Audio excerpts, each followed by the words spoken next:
this is Olivia J. Price, and we are here with the Mark King. Now, because you are so, I'm going to use this word, because of his stature, I think that an introduction from you yourself would be best, just because your accolades are endless. Oh my gosh, I'm working on my stature. I put on some weight in Italy, and I'm going to work on my stature. No, I've done a lot of things in this industry. Top real estate agent, but before that, failed at it. Built a big team, but before that, failed at it. That kind of thing. And up until March of this year, I was the president of Keller Realty International, which is the largest real estate company by brand in the world. And so that was my last thing. And now I'm having fun hanging out with you on The Price is Right. Is that our slogan? No. But we're gonna call it. That's our slogan. The Price I love is it. Right. No, so that's that. And today I'm super passionate about wealth building and helping people build wealth. So it's what I focus on today. But yes, lots of 25 years of making mistakes and figuring it out in real estate. And one of the things I want to touch on is the fact of your upbringing, right?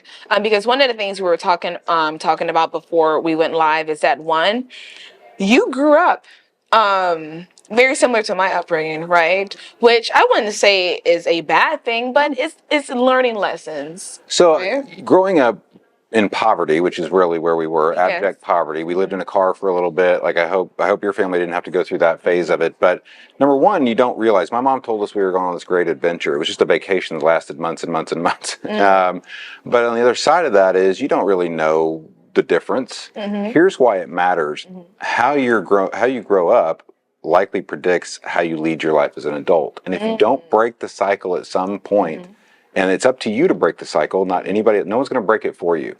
And so this became a passion of mine because I wanted to learn what I could about personal finance. And the more I learned about it, the more I was able to build a little wealth. And then I lost it all in 2008 and made all the mistakes, and then I built it back, right? And so when you think about if you grew up poor, it's not the growing up poor was somewhat damaging to your health or anything else. It's the mindset of being broke that keeps you broke. And one of the things I want to pick out is that first off, and I think that is true too, people who grow up in those circumstances, first off, they make great industry leaders like yourself. And I believe that passion speaks volume. Very similar to my upbringing too.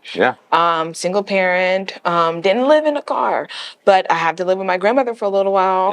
My mom lost her apartment for a couple of years. So we went through, we were like lower middle class. So can you touch bases on what makes you different and having those experiences and knowing how it feels to be poor and knowing where you are now at 51 years old? So I'm super competitive. So I grew up as a minority in my school, which is a weird thing. People see me today and they're like, oh, middle-aged, straight, white dude talking about these things. And I'm talking to my LGBTQ friends. I'm talking to the Black community or the Latino community, wherever the case is. Why should you listen to me? Right? It's and so it's interesting. When I was at Keller Williams, we led through a couple really difficult times. COVID, people not coming to the office, George Floyd murder, all that happened after that. And so we love everybody, and we're trying to constantly reach our arms out and hug everybody. Because I had that unique upbringing, it helped me, I think, understand people at as deeply as you can. And we still have our biases. We still have the way we think about things. Which is normal. But I was super competitive. And I think of my friend Ellery, he was bigger than me growing up. And he was on the reserve Denver Broncos team as a fullback. And he just whooped me at every sport when we were 5 and 6. So now you're like, you know what, man? I got to 8 and 9. I whipped him at everything. And so so I grew up in that environment, and I know what it means when people say, oh, I don't see color or whatever the case is, but I grew up in an environment where we were all brothers. And I doing sleepovers, doing whatever. I had to live with his family for a while, and so even though he was black, I was white. At that time, the thing that helped is the Kansas City Royals had Frank White and George Brett. So we were baseball players, so I'd have to be George Brett, and he had to be Frank White. And so we grew up just as brothers, like any other brothers would, probably closer than other brothers. And so that competitiveness, the fire, getting into business, understanding there was opportunities. There is no opportunity bigger than being a real estate agent, learning the business, understanding investment deals, investing in real estate. It's number one tax advantaged way to build wealth is through real estate investing. So I found a career in something that could help fuel my passion around personal finance. And now I'm trying to take this knowledge and help people who are just coming up in real estate to go build massive wealth. And I can say that too because I've been in industry going on now 5 years, and listening to people like you motivates people like me, right? And you're so young. Yes, You are so young. You are going to be so much more wealthier than I am at 51 if you just pay attention today. Well, I have people like you. I have people like you in my life, right? Yeah. And you made something very clear. So you have to surround yourself by the right people. That's right. And one of the things I think that Keller Williams have done for me personally, I read the books, right? Yep. Yep. You can't not be with Keller Williams and not read the books, right, by Gary. I will just say that, is there anything that you can give newer agents coming into the industry, especially right now? We're in an industry where things are changing. Yeah. Not saying that things are changing on the bad end, but I think that things are changing. And I think it's a change that needs to be made, right? Yep. Is there anything that you can leave us and letting us know, you know what, even though you might be newer in the industry, here's some things that you could be doing now to prepare for 2025? Because from the predictions that you gave us, it looks pretty promising. It's going to be pretty bright. We can still build our businesses in this climate coming up. In any environment, you can build wealth. And the thing is, here's what I would give you. I am. I'll give you a couple pieces of advice that I've learned, life lessons, if you will. Okay. Number one is always begin with the end in mind. So if your goal is to be wealthy, let's make that the goal. And how you make money along the way isn't as important as you stay on track to build wealth. And that's a whole different topic. If your goal is to have your passive income, your purely passive income that comes into your life be more than your monthly bills, let's stay on that goal. The other thing I will tell you, after leading all these large organizations, we don't have a problem understanding what to do. I mean, pretty much all of us know what to do. We don't actually do it. So all of us are going to make enough money. This is a controversial, and people get mad at me. But trust me, I got the stats. All of us make enough money in our lifetime to build wealth, to be wealthy. 3% of us end up there.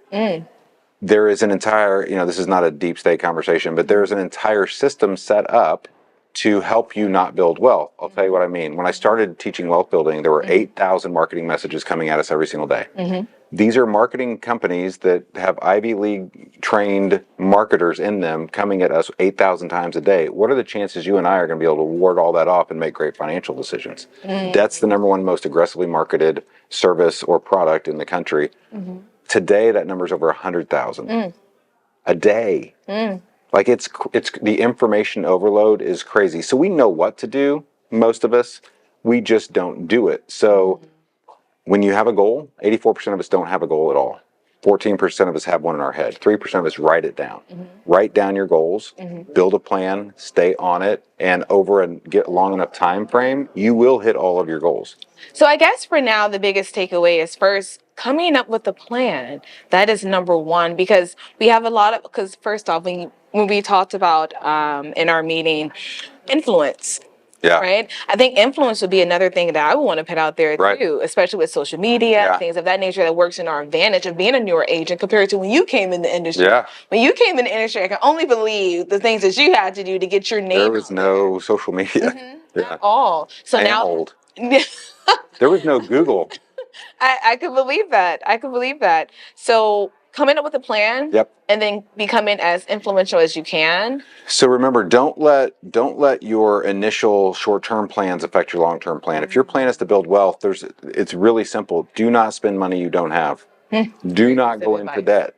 Do not do right. And again, I go back to all these socio-demographic studies that show that we are being targeted every day based on how we identify or our gender or our color of our skin. We are being targeted for certain products, and we've got to break those cycles, break those chains. And the first step, like this is what I always say to my students, and that is, you are the CEO of You Inc. So you are the CEO of Price Inc. Right?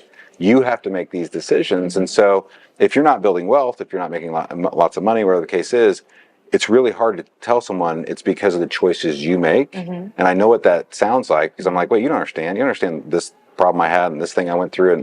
And I do understand we all go through those things. So over a long enough time period, if you just took 15% of your income and put it in a boring growth stock mutual fund from now till the time you're my age, you will be likely wealthier than. Well, I'm going to stop you here. So I originally started off in car sales, and that built my competitive nature, right? From car sales, I went to insurance. I knew I liked you. I'm really aggressive in the streets, right? But I would just say that I developed that sense of hunger. Yeah. Because you need hunger to be in this industry and to actually thrive in this industry. That I went into insurance. So when you touch bases on insurance, there's like, oh, that touched my heart. Because you have to know the importance of it. And then coming into real estate, which has changed my life. I have changed my mom's lives, my cousin's lives. Just do education. Now, imagine, take that up another notch, because what I've learned in my life is there's always someone to learn from along the way. And just the tax strategies alone, there's so much hidden wealth in what we already do. So, and this is what drives me crazy, because growing up poor, the way that you flex your success is you buy a car you can't afford. Purses. So, oh man, I had to show you my fancy cars and all those things to prove Mark, to you. want those pictures. Where are these cars? Oh, I got to show you. I've had 39 of them. But when you look back at how much damage that did to my overall wealth plan, it's about $4 million had I just taken that same money and put it into something boring. That would have been $4 million. So our car habits are robbing us of our wealth. Are not understanding taxes, and who wants to anyway? Or paying close enough attention to taxes. Number one expense you're going to have in your lifetime. Insurance, all these things are so boring and we don't want to think about them. And all the money you need to build wealth is already there for you. We got to stop chasing more and more money. I want you to make more and more money.